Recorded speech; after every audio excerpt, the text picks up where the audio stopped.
Hillary Clinton's top 4 campaign staffers not interested in helping the former First Lady make another run at the White House. What in the world is going on? Do they know who they're talking about, too? The New York Times bestselling author of The Amateur, Ed Klein, knows all and tells all right here, next. Call your senator, call the president. Senator Elizabeth Warren says she doesn't want to be president, stepping out of Hillary Clinton's way for a run possibly in 2016. Warren declared she will complete her Senate term, which ends in 2018. My next guest says President Obama certainly had nothing to do with her decision. That's because Mr. Obama doesn't want to see the Clintons winning a third term in the White House. Joining me now, author of the New York Times bestseller, The Amateur, Ed Klein. Ed, great to see you. Good to be here. I mean, what are we to make of this? Senator Warren, who I think, by the way, is, she is a left-winger if there ever were. Right. But I'll tell you what, she's a very smart and effective person. I just think she'd be a formidable candidate. And she represents a good segment of that left-wing base of the party, and is very, very popular. And the party, I think, has been in a state of almost revolt against kind of all forms of vested interest, whether it's moneyed interest, whether it's the people who are in government. They want to throw out the bums. And you see now that the President of the United States is talking about the millennials are reacting now. I mean, they felt betrayed. They're turning on him. Most of them want him recalled. Imagine that. I know. The very people who loved him. The thrill seems to be gone. And this thing that went on out, in Colorado with some of the managers of the Democratic Party out there saying she's too old to run. We're not going to get associated. We had this year her campaign manager, Patty Solis Doyle, policy director, Neera Tanden, former chief strategist, Mark Penn, Howard Wolfson, communications director, saying they're not going to get involved.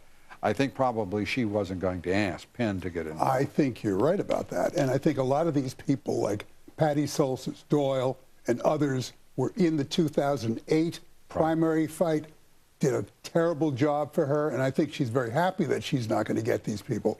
As far as age is concerned, though, think about it. Hillary's going to be 69 in 2016. Right. Reagan was almost 70 when he was elected to office. Well, it's impossible. He couldn't possibly have been elected then, could he? I mean, I love this idea that, this thing that they've come up with, is she's too old. You said the name Clinton, and by the way, I'm one of those guys think I agree with Barbara Bush. There have been enough Bushes. There have been enough Clintons. Right. I'm not a big fan of dynasties. This is not a country of dynasties. I just chemically am averse to it. I agree. And it may be unfair, but that's just the way I feel. I think she's got to overcome that. But my gosh, her name is still magic in the Democratic Party. It is. But, in 2008, she was going to be coronated, right? And suddenly out of nowhere comes this guy nobody ever heard of. That could happen again. That could happen in 2016. Some young, exciting figure that we can't even possibly even predict could come out of the woodwork. If Hillary and Joe Biden are running in the primaries, it's going to be the geezer primaries. I love it. It's going to be the Coot primary. That's right. My wife would. Because Hillary's going to be 69. Biden, according to my estimation, is going to be 75. Now, are these?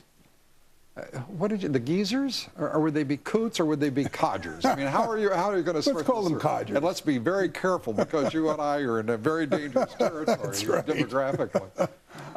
Your thoughts here now. I mean, how much of a liability is this president now, his administration, his performance throughout the entire 5 years? I'm not talking about simply the disaster that is Obamacare. How big a mess is it for the Democrats in 2014? I think it's enormous. And I don't think he's going to dig his way out by pretending that class warfare is going to solve his problems. It's not. He still has not figured out how to create always the last wealth resort, isn't it? Before he distributes it. Yeah. He can't even create the wealth that's necessary. Well, he's done, as I said earlier, pretty well in the market. It's really quite funny to watch him try to talk about income gaps when he he is presiding over one of the greatest runs in the market since, you know, March of 2009. Probably hurts him when he goes to sleep at night thinking, all those guys are making all that money. He's more of a redistributor, not a creator. Doesn't want to preside over such a thing. Ed Klein, author of The Amateur. I know you're working on your new book. Can't wait for it. Thanks for being here. Great to be here. Always good to talk with you.